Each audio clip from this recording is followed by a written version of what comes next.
Happy Wednesday, y'all. Stoked to have Anthony on today. We're going to actually go through his scrubbing process. So his scrubbing process is a little more in depth than what most people do. But he's getting like insane ROI off it basically, because what he does is he basically goes through a list and he skinnies it down from like, call it 1,000 records. He'll skinny it down to like 400 records, and he only looks for the best properties, no landlocked, all that stuff. Awesome what he's doing, and he's really crushing it. He'll talk more into it. I think Sumner did a video a couple weeks back talking to him about all this stuff, so we wanted to bring him on today and go a little bit more in depth in his scrubbing process. Awesome thing is if you're on Land Insights, what Anthony's process is basically replicated inside Land Insights now. It's automated for you. You just upload everything and then boom, hit a few buttons and you're good to go. And it'll scrub out all the stuff that we're going to talk about today. So this is why like a feature like Anthony spends tons of time doing this. And Land Insights could basically speed that up for you, which is awesome. So I wanted to show you guys real quick. The Land Insights, we put out this free tool right here. See this banner, Land Insights free extension. Go to landinsights.com/Chrome. And I'll show you real quick what this looks like, because I use this all the time. If you guys have ever used the Pebble extension, it's similar to that, but it's a lot better, because what I like about this is if you go here, you could click this thing, toggle this on and off, only label land only filter. This will always turn on land only in here, in this little filter right here. So it'll always make sure you don't have any houses or whatever, which is awesome. Now, another cool thing is you can turn that off. It does a filter for Redfin and Zillow. But here's the best part. Okay. Now, if you're scrolling through here, you can see this right here. This is Coweta, Georgia. Sold 185, 6 acres. Boom. 30K an acre. Scroll down, 28K an acre, 20K an acre. It just shows it right here. Now, let's say I'll go to another county. Let's just do Anderson County, South Carolina. Okay. Doesn't matter where you are in the country. It will show you right there. 200,000, 10 acres, 20K an acre. It just speeds up your process. So whenever you're doing anything, it's super fast just to look at this real quick and just be like, oh, look at that. Look at that. Boom, boom, boom. I just know how much everything is trading for per acre. I can adjust everything in here. I go 4 to 10. I could go, 10 to 20. Whatever I want. Now, this is totally free. No gimmies, no checks, no whatever the hell's. We're not trying to get you on anything. But this is 100% free. Landinvestor.co. The landinsights.co. Landinsights.co/Chrome. You can see right here. This is it.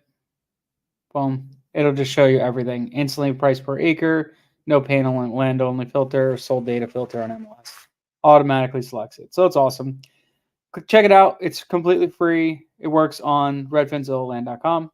You don't have to worry about it. It's awesome. Another thing too, let's talk about this, is landinvestor.co/PA. All right, so I get asked, I probably got like 6 DMs alone this past week, just asking for my PA. I'm not giving out my PA. This is my PA right here. Still my purchase agreement. Landinvestor.co/PA. It's right here. Take it from here. I'm not trying to hide anything behind the curtains. This is it. This is my PA. It's what I'm using right here. Go here, landinvestor.co/PA. It's 100% free. Free. This is free. It's all free. Go grab it. It's there. This is the site. You could always get it at. So awesome. We're going to bring Anthony up, and we're going to see if we could do some live scrubbing now. Anthony, what's going on? How are we doing? Yeah. Doing good. How about you, man? Good. Stoked. We just had actually got to run some documents to FedEx now. We just have a closing today. It was a double close, and then we have another 2 lined up next week. So Just out rolling. of curiosity, how Mhm. many? This is one thing I think we should actually kind of poll the group and just kind of get a rough number of like when we get double closes, how many of them do we actually end up closing, or how many contracts fail, like or the sales Mhm. just don't actually finalize, just to have some data to base it off of, so you're not surprised if something happens. Because Yeah. I'm just kind of curious. If something I was talking to someone else about, I was like, that'd be kind of cool to ask the group and just get rough numbers on how many are actually executed. Yeah, I think that's actually a good idea. I think we should go through with that because I'll say with me, I don't really do a lot of double closes per se. I will list the deal and I basically test the market. And if I don't get Okay. any like good responses in, 30, 60, 90 days, whatever the case may be, depending on long my contract is, then I'll decide, okay, if I have nothing in 60 days, not even like a walk on the property, I'm Yeah. probably not going to buy that deal. So I'm either going to go renegotiate or cancel it, and I'll just Got make it. my decision, unless it's like really pretty or whatever the case may be. Um, but this one was like the epitome of perfect double close. Yeah. It was a buy for 53, and it got listed, and within like I think a day or two, we had two offers for cash. For Wow. one was at 90K and one was at 100K full ask. And they were Okay. like bidding with each other, and it was like ridiculous. So we're like, we took the 90K because it was cash, and then the other guy that was 100K, or no, then we got a third offer the next day later that was 100K cash, but we already went with the 90K, and I'm Yeah. like, let's just stick with it. And then it was actually good. We stuck with it because they tried to pull a couple things, like, hey, let's do this, hey, let's do that, and we're like, look, we have another offer at 100K, we'll just take that one. And they're like, Yeah. no, we really Yeah. want it, we really want it. So, and within like less than like 20 days from signed agreement to closing, it's Beautiful. like 20 days. It's like Yeah. 24K profit or something like that That's with after realtor. expenses, or is that just net spread? That's after realtor, everybody. Got it. Got it. Yeah. That's awesome. So, Yeah. Can't yeah, complain. pretty cool. 20 days, 24 grand. Yeah. Yeah, $1,000 a day. It's not bad. Yeah. So, That's yeah. awesome. So I'm working with Aaron on that one. Aaron, this is his first deal that's going full cycle. So he's super stoked for it, just to be able to do that. And it's crazy because he's closing this deal while he's in Israel right now. Wow. So, Wow. That's pretty awesome. cool. First deal, he's out of over the, out of country and everything like that. Yeah, it's pretty crazy. How does that work with the executing the agreements? And Good question. yeah, So yes, it could be done. He could execute the agreements. It just take more time. So in the interest of making things go faster, he designated me as the signer. So I'm got the it. designator signer for the agreement. So he basically had to send the document over to the title and say, hey, Dennis is the designated signer for this purchase. So I got a document that I had to sign, get notarized, and then now I just got everything signed and notarized today. Soup to nuts, we're done. Awesome. Yeah. Awesome. And I actually have a local neighbor who's a notary. So she does my notary stuff, which is There you like, go. I could get it done cheaper or free at the bank, but like I could just pop in at like 9 o'clock at night and be like, hey, sign these docs. And she's like, okay, cool. And we Yep. just do Yeah. it. Walk So down the road. yeah, it's awesome. It Yeah. definitely makes sense to do that. So befriend people or make people that are your neighbors become notaries. It's definitely going to help you, especially if you're doing like 10 deals a month. That's like 20 times you need a notary per month. Yeah. So Yeah. you'd be hurting. Yeah. Right now I got a double close active in Texas, and great interest on it, but it's got power lines on it. We're priced, I feel like, very well. Views and saves are just off the charts relative to other properties in the area. Nothing's materialized yet, and I might do a price reduction. It's been almost 30 days on market now, so I really want to see something, but we'll see what happens. Yeah, I know I've talked to a couple of people that where every like 14 to 21 days, they just do like a 3% price reduction. Okay. That's like their standard. And I'm like, oh, it kind of makes sense. I have one that we bought. We listed it high above the comps just because we were trying to push comps. We bought it for 145. We listed at 425, and comps are 350. So we're like, let's just push it because the other Yep. one sold in 2 weeks at 350, like it's direct comp. Well, let's just push it. We pushed it, and we got a lot of interest and a lot of walking, but nobody came together with an offer. Yep. So I dropped it 25K, like right off the bat. Actually, Yep. no, I dropped to 30K right off the bat. Like in 2 weeks, dropped to 30K. And all of a sudden it was like people were coming out of the woodwork to go see it again. Got it. So sometimes it's good to do a really aggressive drop and just let people like get flushed. So we have somebody walking it Thursday, hopefully making an offer. And if they don't make an offer, then I'm going to drop it another 50K and bring it. That's going to put it right to where the Right, comps are, yeah. 350. It'll be 345, which is like right where the comps are. So it's still good. I mean, that's still 200K profit. We bought it for 145. It's a great freaking deal, no matter what. Yeah. But I was trying to push. I'm like, if I can make an extra 75, might as well try, right? Yep. You know, if I don't, I'm still in this thing in a good number. So yeah, exactly. You're safe no matter what. But yeah, exactly. So all right, cool. Let's try sharing your screen and see how it works. Yeah. Hopefully I'm on Chrome now, so all right, cool. Should be good to go.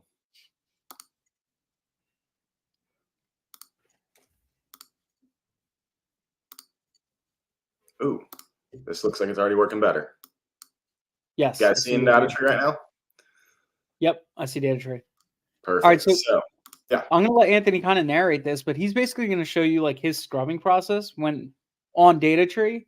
Now this can be done off data tree as well, and it can be done in Land Insights. I think you go a little bit above and beyond what most people do. definitely. I know you go above and beyond. And you kind of scrub, I guess, in a way that I kind of scrub too. And we'll talk about that later. But I will say this is something like if you have a minimalist budget, being really selective on the types of properties you're mailing is going to really help you stretch that budget. So like if you only have like $1,000 a month, well, you can't just mail the whole county, right? So you're going to have to pick and choose. You could probably mail 400 really good records a month at $1,000, or no, Yeah. what, $1,000 a month? Yeah, probably with data, everything. Yeah, probably 500 records a month. I'd say, right? I think no, it's like probably all in. We're probably almost 60 cents per letter. So without like probably do 1,500 on 1,000. I think I was doing that. Yeah, do about 1,500 records, which is honestly, if we'll go over the numbers as we do this, but it's almost that 1,500 records is almost equivalent to blasting out 3,000 records in a traditional format where you just pull data and send it out. So like we're cutting almost half of it out, and I'm going to show you guys exactly that process. So yeah, running on a budget. This was a byproduct of me trying to maximize a small starting budget to test this business model in general. And part of it didn't happen right away. It was, I sent out a couple mailers without scrubbing that much, mostly kind of like when I first joined LIA, subdivisions were really kind of on the forefront of everybody's mind, like really focusing on subdivisions. So I didn't have that much of an issue, but then I started playing with some countywide mailers and I got to see the amount of garbage that comes through when that happens. So, and it's a byproduct of that I wanted. One, I'm on a time limit as well when it comes to like I work a full-time job pretty much about 4 days a week right now. It was 5 at the time. I work nights and I don't want to, it kind of works out really well with my schedule, but I didn't want to be taking all these calls for garbage properties when I could just, and then on top of that, the time that it saves me for not taking those calls in conjunction with the money it's going to save you on mailing, that for every letter you don't send to a crappy property, that's another letter you get to send to a good property, in my opinion. Exactly. So it's like a double-edged sword that's just extra valuable if you direct it where it needs to go. So we're going to go into all that. Yeah. But it's not just about shrinking your budget, it's also expanding your budget, right? Because and just maximizing efficiency is like the key there for what we do. Yeah. Especially on a tight budget. Like, what's that? Yeah. I was going to say, so even if you're sending like 20,000 letters, you could still send 20,000 letters like this. It's going to take you a long time to scrub it. But your reach is like effectively like you're sending 40,000 letters just blasting. That's the whole thing. Exactly. If you look at it that way, you're hitting the equivalent of like, because if you think about all the good properties are actually hitting out of that 20,000, it is more equivalent to doing 40,000 minus all the headache and the actual cost of doing that. So exactly. Definitely very valuable. And this could be taught to a VA. This absolutely could. Even if they can get 80% of what I'm doing, you're still just off to the races. You know, you're still gonna be in great shape.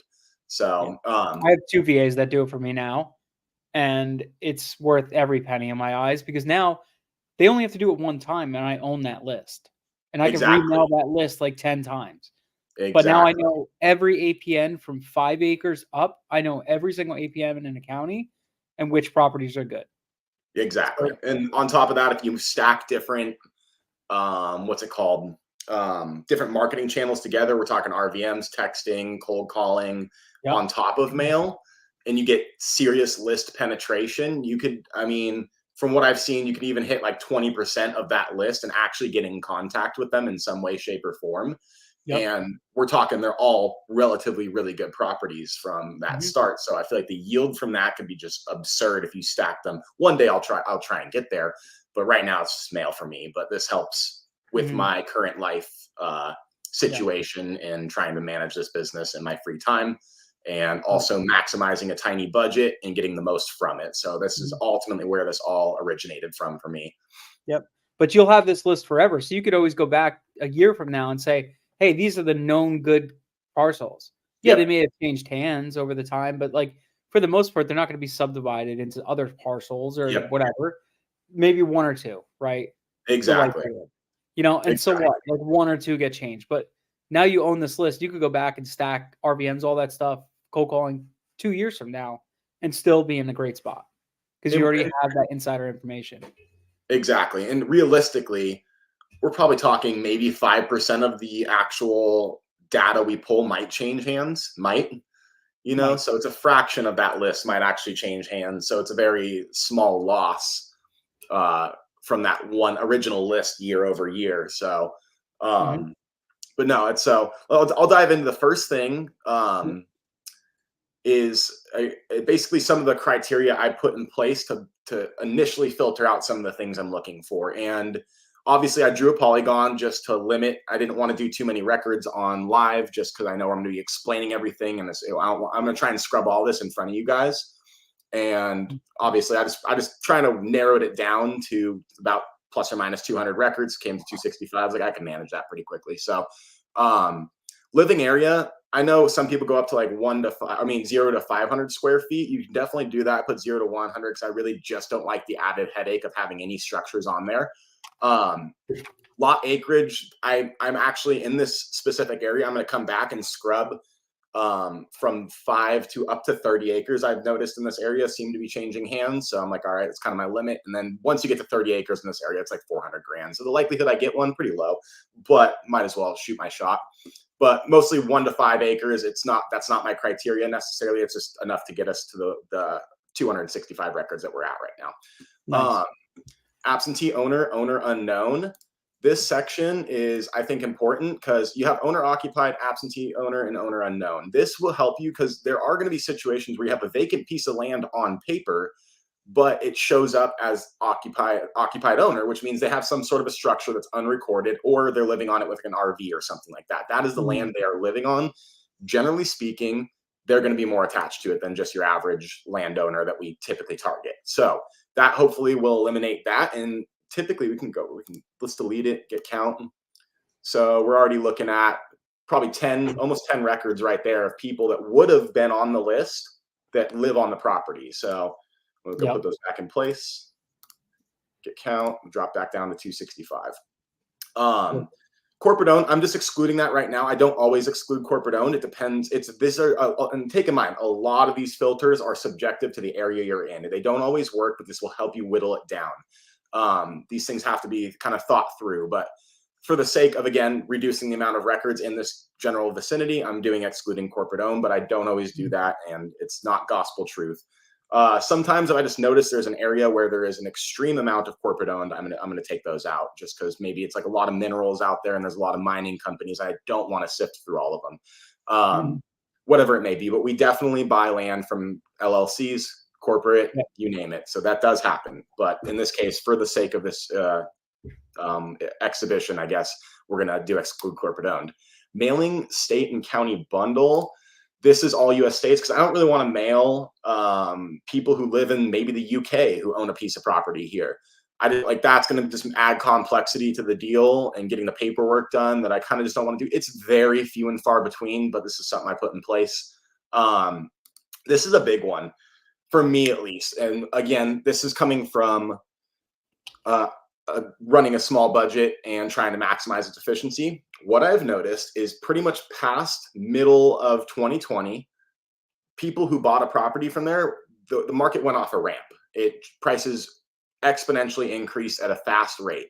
People who got the property before then are generally at a much lower basis and more willing to sell. Because if you think about it, like say you have $100,000 property, now it's worth 175.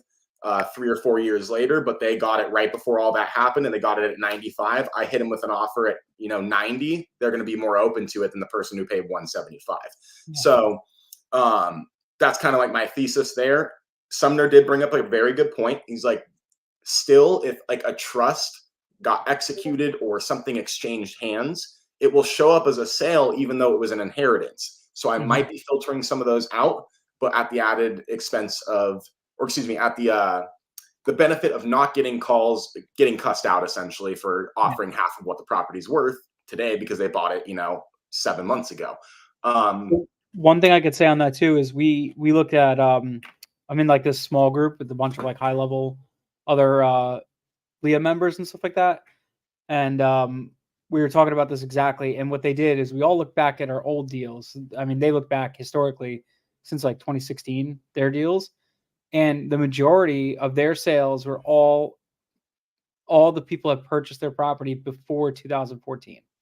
Wow. Okay, that goes even further back then. Yeah. Wow. That was the majority. There was some like obviously in the new. I think somebody said the most recent one was 2019. Yeah, was like the most recent purchase price. So I think you're on the right thing. With the exception being one guy was saying that his deepest and best deals are from a specific avatar who inherited the land in the last like 5 years. So it's like you do have two sides of the coin, but the inheritance thing is like not everybody's inheriting land out there, but a lot of people bought it before there. So I think you're in a good spot. Yeah, you're going to lose out some, but you're not losing it. You're still getting a 26 ROAS. Like that's insane. Yeah, exactly. Can't complain there. And actually, I know Sumner, this little column right here, I'm curious to play with this and see, like, if you can play with deed type and see if that can narrow down the people who actually did get the property conveyed to them in the form of an inheritance in some way, shape, or form. That's something I would like to play with. Haven't gotten that far yet, but for the sake of doing it how I have been doing it, I just typically put a last sale date. And the double close I have in Texas right now, that he purchased it in March of 2020. And that's kind of a prime example of what I was talking about there. So assessed improvement percent, definitely a good one. This does not always work in every area. Something, again, these two, assessed improvement percent and market total value, need to be played with depending on the area. So assessed improvement percent is basically a rating of the county of how much has that property been improved. Generally, septics and wells will fall within that 10% range usually. So anything past that is going to mean there's some more serious development on the property, and that typically implies that it's not just vacant land, or it's going to be a different story there. And typically our offer letters will not reflect that, a price that would be justifiable for those, which means not that they won't come along. And again, this is something that can be played with. It generally works in most places, but market total value is one that does not work some areas. In this area, I played around with it already and landed at 10,000 to 400,000. I noticed there's not really much past like 3 or 350 when it comes to assessed values, like the market total value by the county assessor. And anything under 10,000 means it's probably a garbage property to begin with. Maybe it's covered in wetlands, or it's in some sort of a land trust where the tax value is dropped so low because it's going to be preserved forever, or whatever it may be. Could be an ag exemption, so you have to be careful with that, because some properties will have an ag exemption that drastically reduces their assessed value on paper just so the tax bill is lower, which doesn't always correlate with its actual value whatsoever. These things need to be played with, and you need to understand the area a little bit to use that one. And sometimes it's not always important. You can honestly just eliminate this one entirely and you'll still be fine. It just helps sort out the stuff. Like, I don't want to, if there's like a $1 million, multifamily property that I accidentally hit and it's actually assessed at 900,000 or something like that, it's going to take that out, because the likelihood of them selling to me in the first place, very low. And then on top of that, on the same thing on the other direction, I don't want to have to sift through a pile of garbage sub 10,000 market value. So I might as well just try and eliminate that on the front end to make it easier for me to scrub. Listing status, not active. I prefer to go after stuff that is not active and has not been active. So I just put that in place. But again, I know people purchase deals that are on market and it still does happen. And even when I pull this data, I'm always pulling in advance. So like I have my next month of data already booked out with Rocket Print. Like it's ready to go. It's going to go out on exit like certain days. So I don't have to think about it as much and try and scramble. I'm always ahead of the game. And in the period of time where I pull this data to when it actually goes out, some things will get listed. So I do still get calls occasionally of listed properties, or data tree doesn't register that they're listed and it just doesn't show up. So that's kind of what I play with right here. There are a couple others, and I can't really think of much more important than this that I might play with, but these are the ones I start with. So we're gonna go over here, view results. It's gonna populate everything, and we're going to touch down on the screen, on the filters that I have in place. So I have parcel lines on. I want to see the shape of the parcels. I have owner name turned on. That's a crucial one. As I'm looking through it, I'm seeing who the owners are. And if I notice, we'll go into why I do that. I have for sales turned on and recent sales, because even though I have the recent sales set as before September of 2020, you'll still see some pop up that for some reason didn't get registered. REO sale, I don't need that on, but I guess I had it on for some other reason. Flood, obviously you want that on, and that's kind of it. Not really seeing anything else too. So that's all the ones I have on, and then we dive in. And again, I have like this certain shape. I'll just pick a corner and start working from it.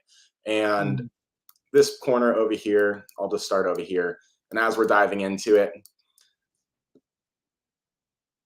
forward. So obviously this person, whatever the structure that is, not only do they have some sort of a structure on this property, but they own the one right next door, pulling that out. And the one in front of it and the one around it.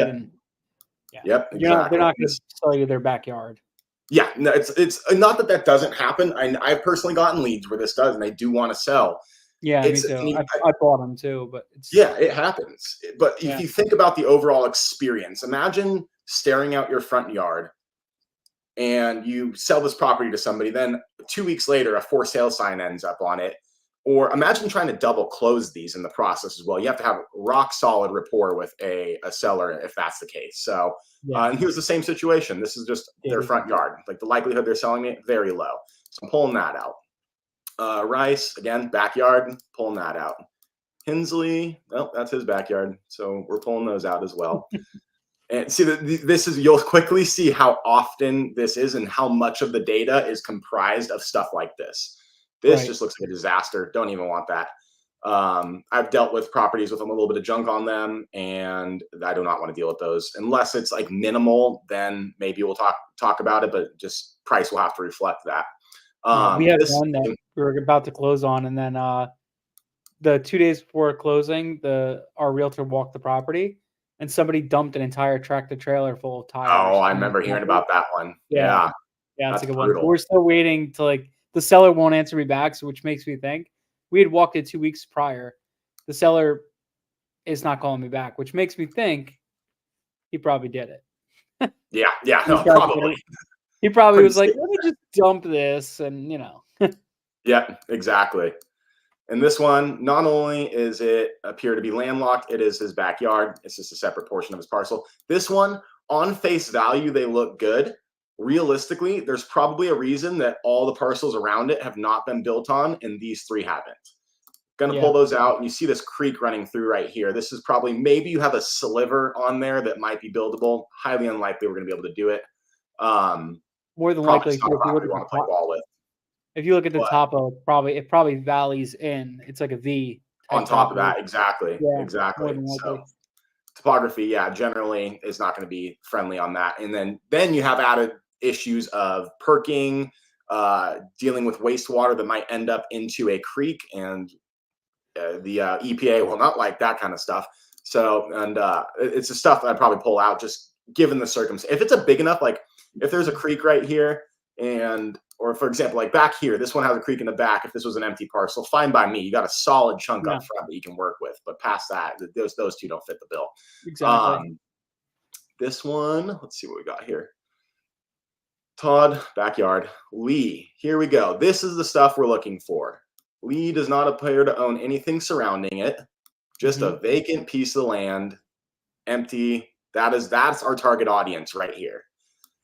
Single-sided road frontage, so that's like a good property, but not like a prime. Yep. You know? And it's not, I mean, obviously it's pretty heavily wooded, not perfect, but that's generally what you'll see is properties that are owned by someone in a very different area are going to be a little overgrown. So it's kind of a telltale sign. You see nobody else around it has a similar name, doesn't own it. So it's probably just a random parcel some person owns off in the distance. And that's exactly what we're looking for. It looks like good road access, nearby parcels, looks great. That's exactly the stuff we're looking for at scale.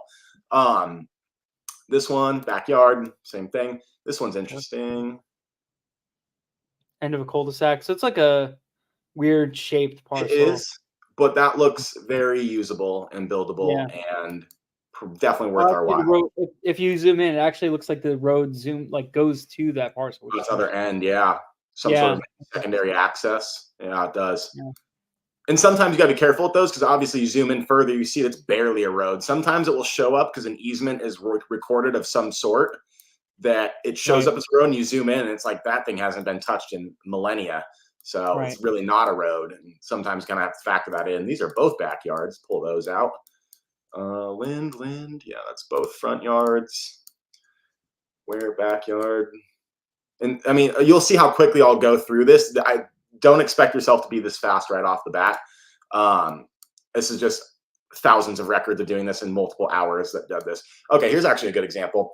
These properties, if it was just one of them, are relatively skinny. It does appear someone has built on one, but ultimately they're buildable, not ideal. They're a little bit like flagpole lots. The thing is he owns 4 of them. I'm going to pick the one closest to the road, leave that in because there's probably going to be some sort of an access point here. It looks like there must be. Yeah, do you think there is? Yeah, it looks like someone's getting on there. There might be an easement in place already, but I want the one closest to the road. Hopefully I get in contact and we discuss a purchase of all of them, but I'm picking the best one when I see something like that happen. Butler, this looks like it has some stuff on it, but oh yeah, Bowler, that's his next door. So yeah, it's definitely used. Morgan, this one appears vacant. I'm going to leave that in. And again, if I notice that these are all too skinny to build on, it looks like everyone's building on them. So I'm going to leave those in. Yeah, they got weird setbacks there. What's that? They have weird setbacks for such a skinny lot to be able to build on it. That's true. That is true. And sometimes those things change over time, those setback requirements. So stuff that could have been built previously doesn't always mean you can do it again. This one, even though not only is it in the backyard, I'm going to act, assuming that this was just a vacant parcel not owned by the neighbor. This is something I would still take out for this reason. Its road frontage is nice. However, look at the series of wetlands running through before you can even get to the usable part of the land. So unless there's some sort of an access point around that, definitely would take that out. It's even though it might look good on paper. And then on top of that, it's the neighbor's backyard. So we're taking that out. Stewart owns all this, but this is odd. Like, why is that one showing up as a pin, but these ones aren't? They all look vacant. I might just leave that one in. I don't think I see a Stewart anywhere else, so I don't think it's a backyard. I'm gonna leave that one in. Scott, backyard. Still, and quickly you can just buzz through these things and see all these and quickly get them out of the equation. And Tall, it's a weird property. It looks like it has a creek on it. That is a weird property.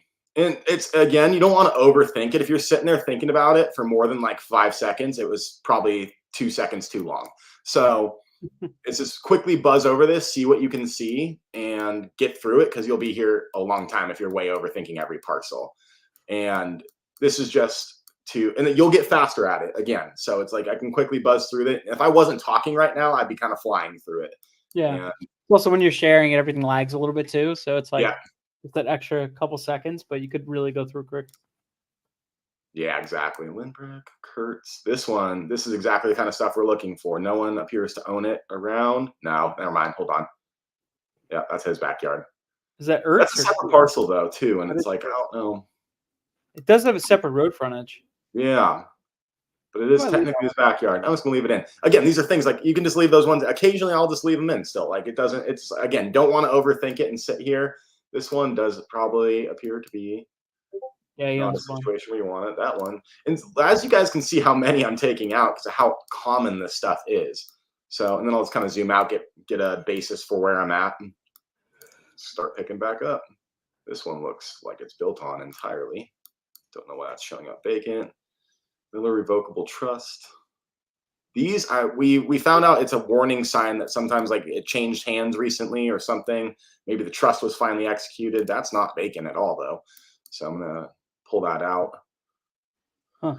Ashweta, this is all not vacant really. It's actually his backyard and does not appear to be vacant. This one, see that's long. Oh, it's backyard and landlocked a little bit. Koza, backyard. Nelson, this area kind of sucks honestly. Pulling mostly backyards right now. So, and you'll see this in some areas better than others, and that's how it goes. Cox and Cox. So this is interesting. Okay, so pulling out Cambo. I don't know why. Yeah, it's definitely built on. This one, both are showing up as vacant. You can see maybe there's some sort of like a mobile home or an RV there, but both are considered vacant. So I'm going to leave one in. I'm going to pick the bigger of the two, so he gets a bigger offer letter, a bigger number in front of his face. But Yeah. that's something I'll leave in just because both owned by the same person, both are showing up as vacant. Maybe he doesn't want to sell. We'll find out. These are just both landlocked, and I don't see Chavez. Okay. No, he owns the front. Yeah. All right. This one, I don't know what's going on there.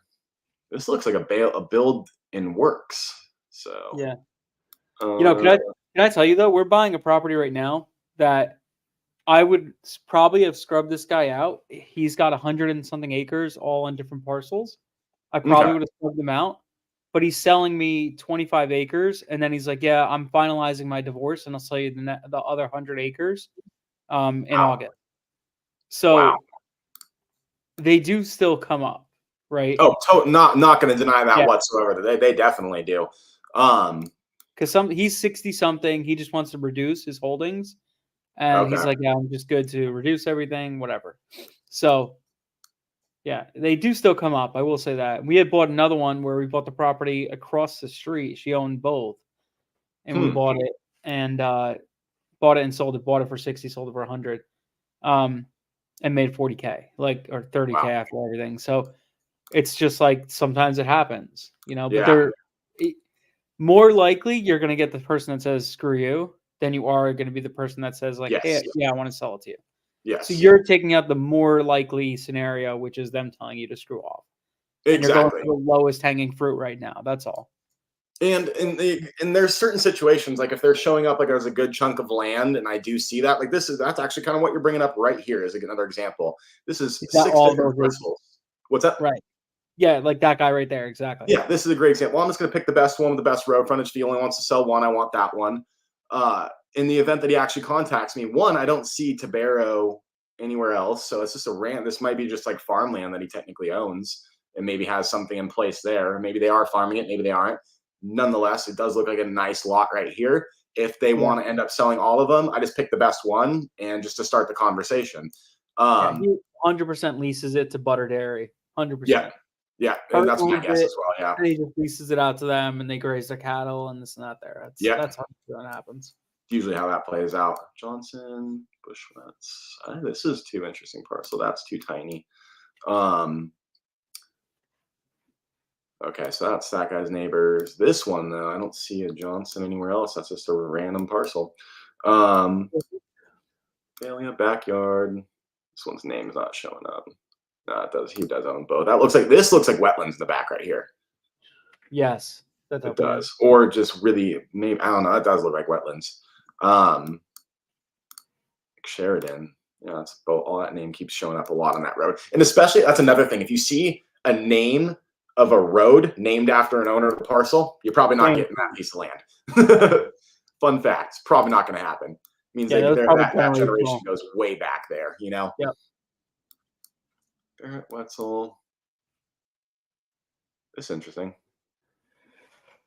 Wetzel, Barrett, that's that guy's probably properties. Maybe owns this. I don't know why. Maybe those two are owned under an LLC, but probably owns all those. The Wetzel one, though, I don't see the name surrounding. Looks like it has some sort of a road access and easement that would access it. Looks like a nice parcel. Yep. That's probably going to be good. Hanson, that's his front yard. Yates. 8. That's actually like even not even though that no, I probably wouldn't. No. Yeah. Sometimes if they have a nice road and it is like one of those like flag lots, those things are still salvageable. This is just a weird lot. That's Yeah. part of his. Yeah, I don't know. Sometimes that just happens. It's a little strip of land. Yep. This one, I'm gonna leave that one in. It's actually a nice parcel. This is garbage right here. Oh yeah, it's garbage. Somebody called us on a river. They Yeah. own like this front of the river. I'm like, okay, and they're like, it also has no access. I'm like, Yeah, exactly. And then on top of that, they say it's like waterfront, and they think it's just worth $1 million. When it's like, dude, it's a strip of land you can't even access. Don't give me yeah, that. it's swamp. Don't Yeah, even want I'm that good. conversation. This one, oh, this is a prime example of the kind of stuff we're looking for. Again, Chew. No one else around it owns it. It's overgrown. Nice road frontage. Chances are they haven't been there in a while. Some random person owns that piece of property, probably. Yep. Leaving that one in for sure. Nichols, both are shot. No, that's his front yards. Croon. Leaving Croon in right here. That one looks good. Looks buildable. Nichols, same situation. Backyard, and Bald, backyard. And as you can see on the polygon, I kind of excluded all the infill stuff, so I just don't even have to sort through it. I just kind of drew the polygon around this area. And I just come in here, draw super close with the polygon, and then draw around it to exclude it, and come back in where and continue drawing where I was. Schneider's, that's weird. Looks like an RV lot or something like that. Something this might be industrial, but I've actually had some awesome leads from stuff like that. I'm gonna leave that one in. Ceiling owns a big chunk of land right here that is developable. I want to get in contact with that guy because that looks like that's entitlement stuff right here. Peterson, taking that out. Sorensen, leaving. Oh no, that is his front yard. Pulling that one out. Kavash looks good. Yep, leaving that one. Nutter not only has a building on it, that's a backyard. Ooh. Tonkin. Yep, I'm leaving. I'm gonna picking that one, pick it out, but I'm leaving that one, and we'll have the conversation if we get there about both. McCoy. Why is that showing up as vacant? There's nothing on there. I'm gonna leave that one in, even though it does look like it has something on there. That's gonna be probably a nice buildable, usable lot. Riley. This is another good example too, where they own, looks like 2 consecutive lots. I don't see anything else around there that they own. Right next to it's a nicely priced house. I'm gonna pick the bigger of the two because since they're both nice. If I'm stuck between the two, I'm gonna pick the nicer of the selection or the bigger one because these are both almost identical, just looks like different sizes. So I want him to get the bigger offer letter. If he wants to sell me both, good to go. We'll have that conversation. But I'm gonna pick the bigger one, so I send them a bigger number and put that in front of his face. So smelling, that one looks good. Leaving that one in. That one's backyard. Roger. This one's landlocked and a backyard. Collard County Parks. I'm leaving that one in. Looks like something is going on here. Owned by county land right next to it, which is generally good. That means no one's going to be building next to you. Backyard. Yeah, that one I like. This is such like it's so valuable, but it could just be so taxing on your mind to sit here and do this. But like you said, it's worth everything. You know, it is. So and you just got to do this once. And this is something you could teach a VA. Even if they leave in an extra 20% of stuff that I'm taking out, you're still in much better shape than you were. You know, it's still going to save you a bunch on mailing costs. The quality of the properties coming through your CRM are going to be much better. Just a collection of just good that comes from it. That one in. And yeah, no, it's not fun. I'm not going to sit here and act like it is. It sucks. But I just gotten so used to doing. I've done it so much, it doesn't even bother me that much anymore. I sit down, hang out late at night, and just go through on the computer and just uncheck boxes. So it's I mean, if you think about it, every single box you uncheck, you're saving yourself 50 cents or 60 cents. You see how quickly in like the last 10 Yeah. minutes what I just saved, that now Yep. is mail that gets to go to a better place. It really quickly, it's like, yeah, you think about it Actually, and probably way more than that. Because think about it, you have if you're having an answering service, that's what, $2 a minute. oh, you Average add call it up. 4 minutes. Yeah. So you got $2 a minute. That's what, that's $8 you're saving right there if they Yep. call, right? That's the other thing. They're not all calling you, but Yeah, I mean, exactly. it adds up like crazy. It It really really does. does. It really does. And just ultimately to take a call for a property you were never going to buy in the first place It's because it draining. takes you 2 seconds to look it on a map and say no. You know, like it's like Exactly. what's that going to cost you? So especially, yeah, like you said, I don't have an answering service, but you add up all the services of a VA of all these things that deal with all these things, and then on top of that, an answering service. It really, yeah, just the mail cost alone is enough justification. But past that, it it really Yep. adds up too. And like you said, every time I uncheck a box, 50 cents. So if you think about it from a time value on a dollar for per minute standpoint, it's like you're saving yourself like $200 an hour doing this shit. So Yeah, it's very valuable in that fashion. I agree wholeheartedly. Yeah, that one. Carlson Dennis. This looks like a backyard. They own a good chunk of land. This one, Carlson Dennis, is probably the same person, and maybe sold. Yeah, this is the same person. They have like 3 houses on the same like Right. different lots. This one's nice though. If they want to end up selling that, I'll just leave that in there. Um, this is weird. Okay, this is something I might just touch down on while I'm seeing it.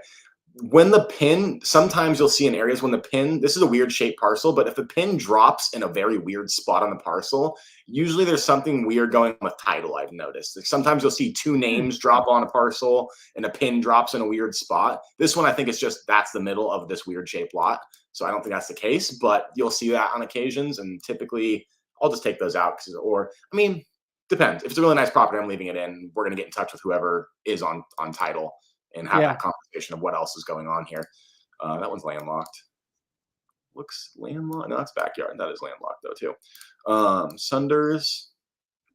I'm leaving that one. No, that's never mind. That's backyard. Front yard in this case. Oh, backyard.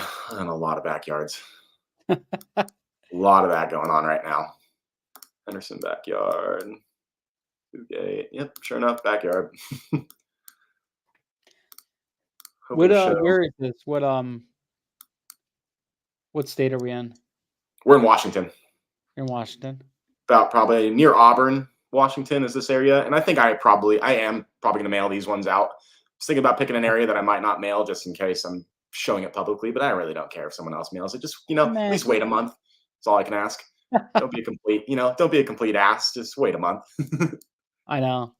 It's honestly, people always talk about that. They're like, there's so much this, so much that, there's so much competition. But at the end of the day, different strokes, different folks. Your mailer might hit somebody and somebody else is whatever.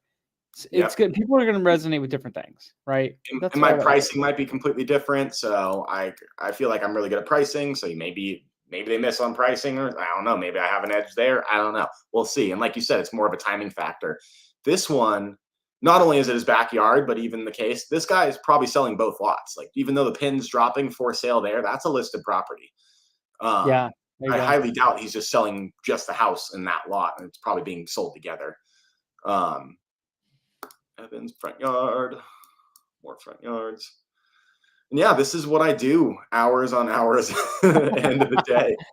You guys get to see how boring this is. This is a nice property though. It's like Hunt. So I have one VA that does this for me right now.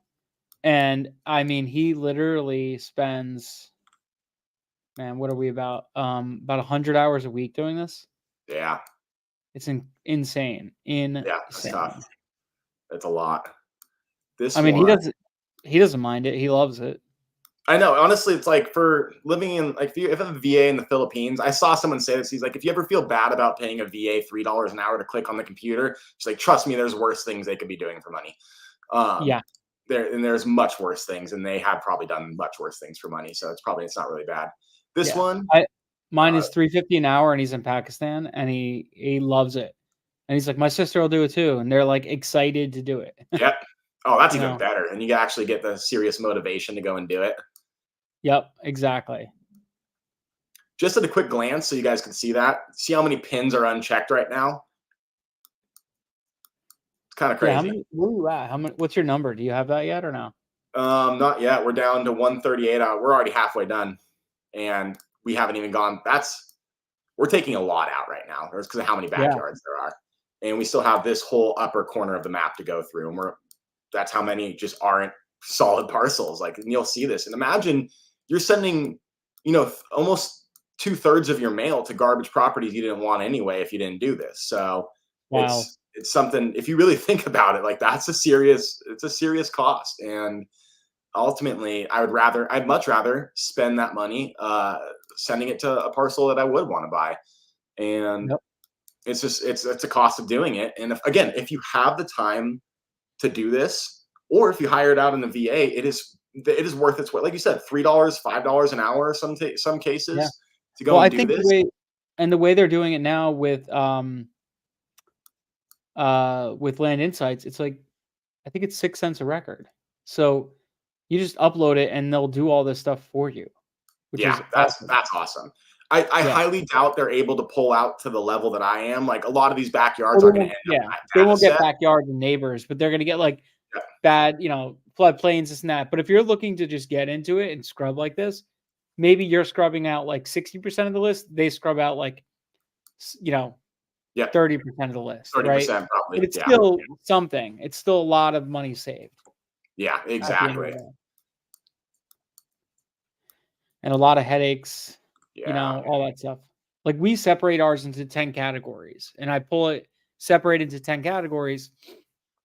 The top 2 categories, one in prime and regular, I mail those directly with the price. Boom.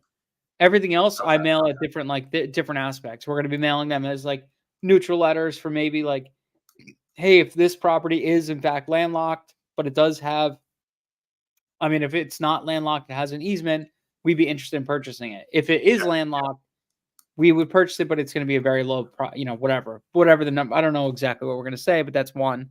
Or odd yeah, shaped lots, like, hey, we're interested in this, but at this price, not at this price. Stuff exactly. like And that. it's not perfect. You're still going to have those conversations on the back end. It's not like stuff will slip through, and it's super funny. Like, when I first started doing this, like, I was like, I think I started was one of the first mailers I did was to Idaho, where I scrubbed, and I was like, oh my God, I'm so stoked to get a call now, because I know I scrubbed everything. And then the first call I get was with the one landlocked property I missed. It was like, go figure. And And they ended were up, probably like, yes, somebody sent us an offer. yeah. Yeah.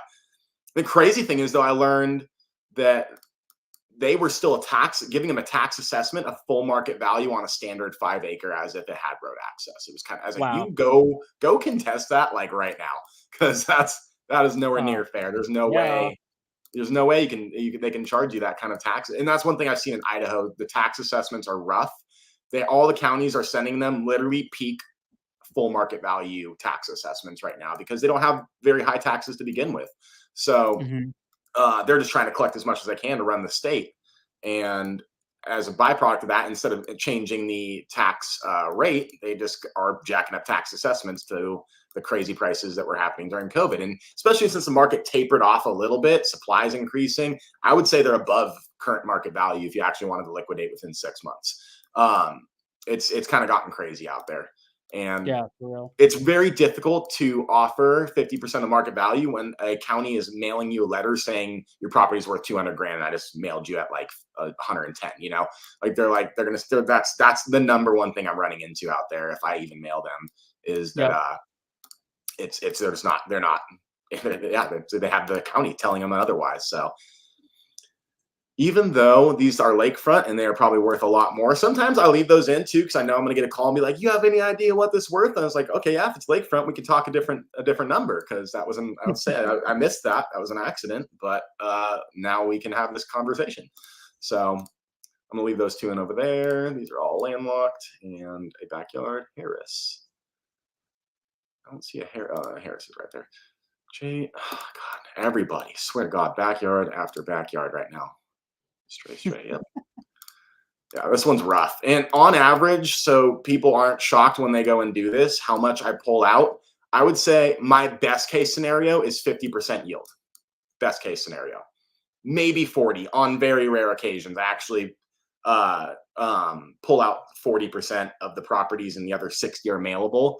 It gets as bad as 75%, I would say. Sometimes 75% gets taken out on occasions. So you start with 1,000 records, and sometimes you end up with like 250 or 300, but they are some prime lots that you actually want to be mailing. And that's just the cost of going through it. So this one, totally worth it. It's tough. Yeah, it sucks, but it works. Short answer. Reuben, Isaac's backyard. I mean, it worked. Like your first year, you made what 17K you spent, right? And what did you spend? 17? You spent 17K? That's full operational cost, and I'm going to generate probably 230 grand from that. It's crazy, right? It is. Isn't It's that insane. My goal coming into this, I was like, I make about 65, 70 grand at work each year. And I was like, dude, if I could just make that in my free time outside of work, like freaking awesome. I tripled that. And I was like, it was just mind blowing to me still. I did one deal that like literally, it's actually I'm about to close on it. It was a long duration double close, but I'm about to close on it. That one deal is going to net me my entire year of pay from my W-2. It's literally $71,000 I'm going to make on that deal. It's crazy. Yeah, and it's like it's set to close, and like I'll be flying out to Mexico, and then 2 days later I'm getting like a bank wire for 120 grand. And I'm like, yeah, baby. So that's awesome. That's cool. Yeah, more than I could have ever dreamed of. Honestly, it was such even better results than I could have ever imagined. It's yeah, I didn't realize it either. Like going in, like when I first shared my KPIs with the group, I wasn't thinking much of it. I knew I was like, I'm doing good. Like I'm pretty happy with it. Everyone's like, what are you doing? Like, what is going on here? Because this is not normal. Where did you come from? Like, I was like, I didn't know. I didn't even think twice about it. I just knew I was doing all right, And and that's one thing. And keep in mind, a lot of this came from the fact that like I was so skeptical of the business model going in. I allotted a certain amount, a dollar amount in my head to play with to test the business model that I was essentially willing to lose in the back of my head. I was like, if literally nothing comes of this, I learned a lot. I essentially lose 20 grand or whatever it is, and I learn a ton about real estate, and hopefully maybe if I decide to try again, then I learned a ton of stuff, and that was the cost of essentially schooling myself on this, and totally worth it. Yep, totally worth it. And so that's why I came into this. I was like, I'm going to spend as little as possible, try and get the most from it. Oh, don't fail me now, map. And that's kind of as a byproduct, like this is eventually what I did, like kind of realized I should be doing is just this. So this was kind of just once I started getting crappy calls and dealing with all of the difficulties that come along with that, and also realizing what that's actually costing me in mailing costs and back end time and effort and attention span and all of it. It was like enough for me to be like, no, I need to scrub this stuff. And that's kind of just developed this kind of, I heard about scrubbing too, and I thought about it. And that's when I kind of started developing this tactic as a way to go about it, and kind of just went my own route with it. And as you can see, like sometimes I'll zoom out, try and get a bearing of where I'm at again. And it looks like, and if you see typically like a pocket of pins, chances are you missed it. So go back over that. This one. Nope. Burger. No, I think we're pretty much done. All right, good. Yeah, I want to wrap this up because we got another call. Okay. Yeah, so let's see I'm really curious to see how many you're at now. 77 out of 265. Holy crap. Not good. But no, as you saw, amazing. Like you got to see all those, like why I'm taking them out. It's not. Yeah. It makes 100% sense. You only came out with 30% of the properties. That's how much you're going to mail. Exactly. But that's amazing. Because now if you think of, and there were even a couple questionable ones that you were like, you know what, maybe not. Maybe I'll just keep it in there anyways. So like you're mailing 77 properties out of 265. And they're all good properties. So exactly. But they're like I said, now it's like do the math on that. What's 77 minus 6 or 265 minus 77? So we're talking 200 records times 50 cents. That's $100 we just did right there. At least $100 in mailing costs, bare minimum, probably like 140 that we just saved right there. Yeah, it's 190 records times 0.6.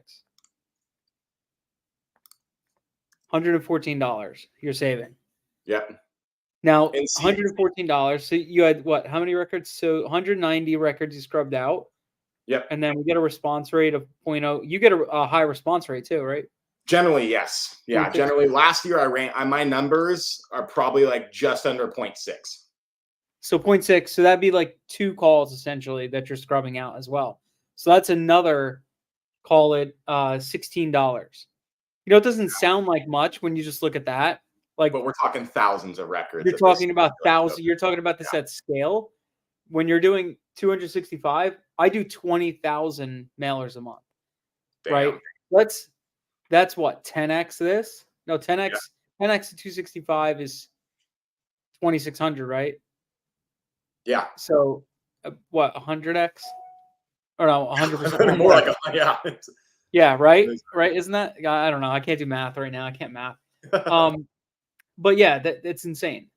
So scrub that. If I'm pulling, let's see, if I want to mail 20,000 records divided by 0.03, I literally want to pull.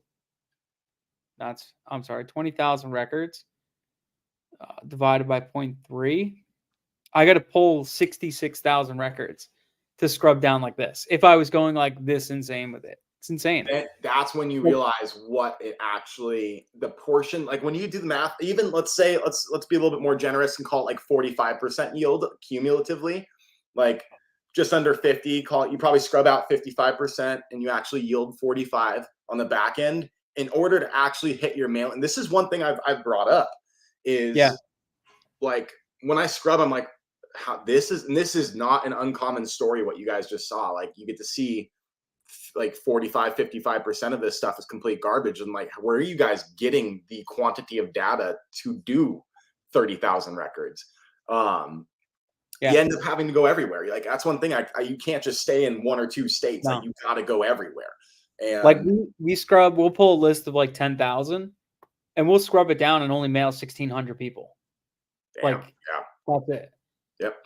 But I mean, we'll mail the other ones just in different times. But like we pulled lists the other day. One county was 10,000, another county was 13,000, another county was like 8,000. Scrubbed it all down, sent it to Rocket Print. It was 3,500 pieces. Whoa. And it was like, it was insane. That's just because we're the amount of level we're scrubbing it at. Wow. And how much scrutiny. But the thing is I don't even go to the whole backyard thing. Yep. I don't really scrub that out. I should be doing that. And I'll probably stack that on too, because why not? And, like just label it as like an 11th category backyard or whatever. Yeah, exactly. And as you got to see how common it is to see a house or an owner who owns 2 parcels that comprises of their entire property. And in their head, like that's their property you're asking them to buy. And it's not just a piece of land they own somewhere. This is their backyard you're looking at. And 2 things. Actually, I mean, ultimately, think about the experience of actually trying to buy, then resell that property or do anything there. And then you have this neighbor who originally owned it, just watching this whole thing, trying to double close that. Then on top of that, if you own the parcel next door and you're not strapped for cash, do you want someone building a house next to you? No one does. No one really does. Your front yard or something like that. Yeah. So no one's going to want that. They don't want that experience. They don't want to deal with that. They don't want to question who their new neighbors are going to be now. They don't want to deal, it's like none of the above is attractive to them usually. And in few and far instances between those people will sell you their land. The vast majority are going to say no. And again, I'm stacking my odds in the favor of the vast majority that are going to say no to take them out.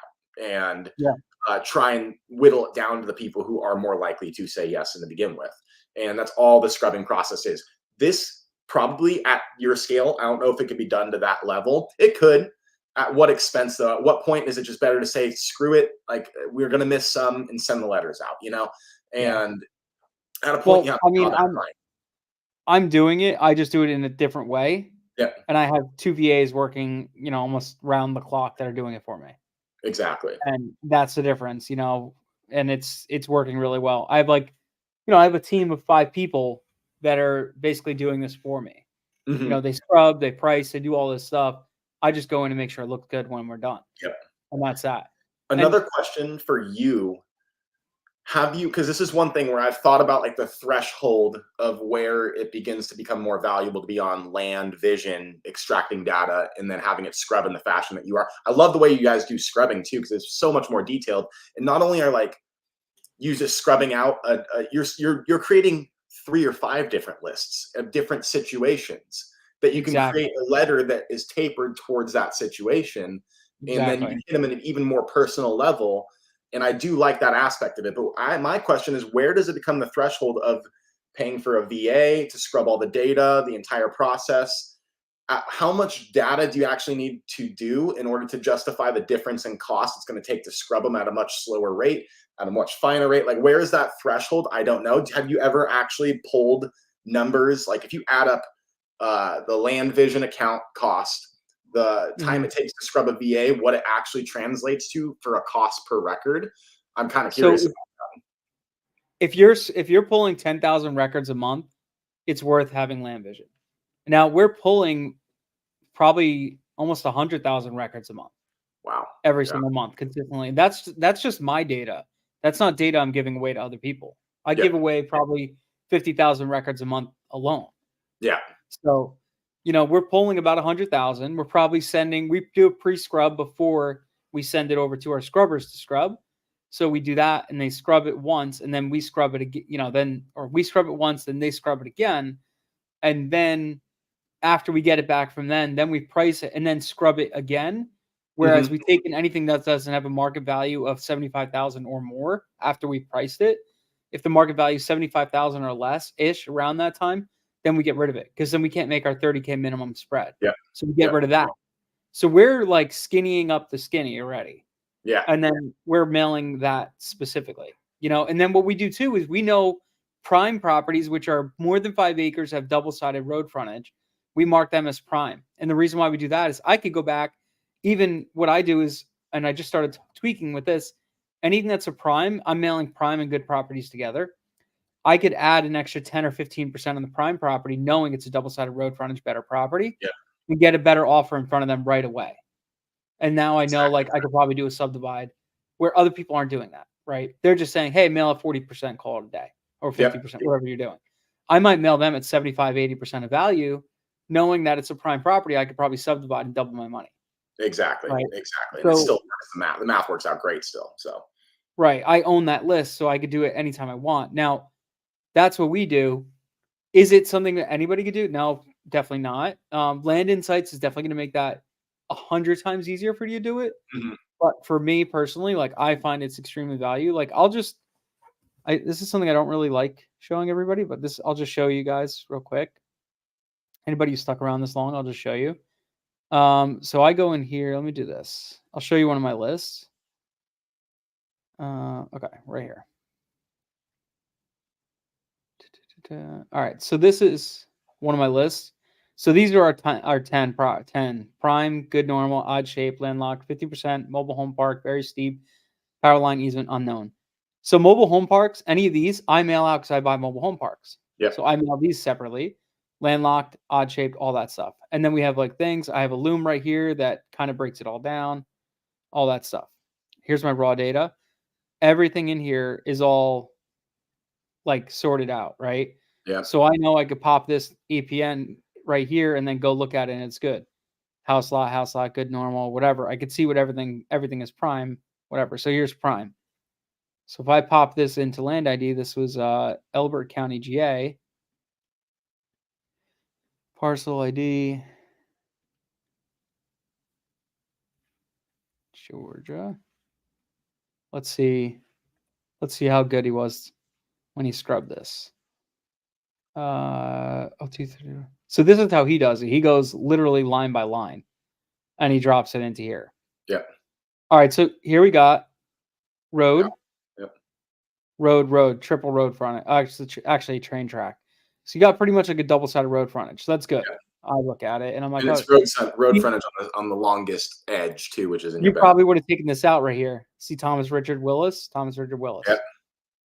So ideally, actually, I probably want to mail this property, right? It depends if I see like his house as part of that next property.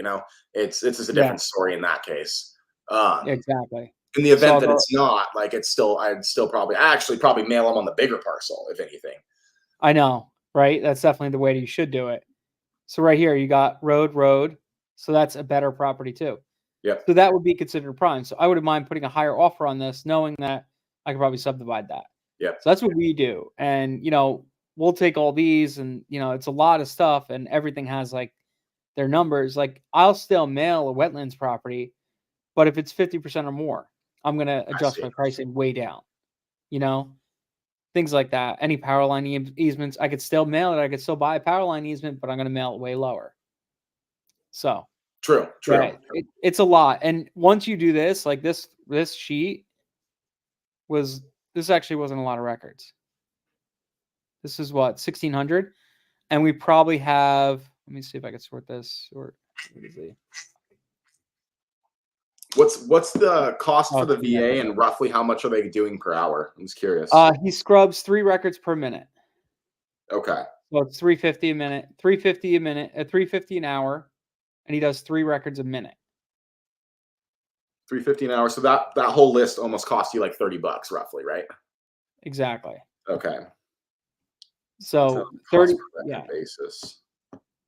So he does 3 records a minute, so he could do in 60 minutes, he could do 180 records divided by 350. You're at like just under 2 cents a record for scrubbing.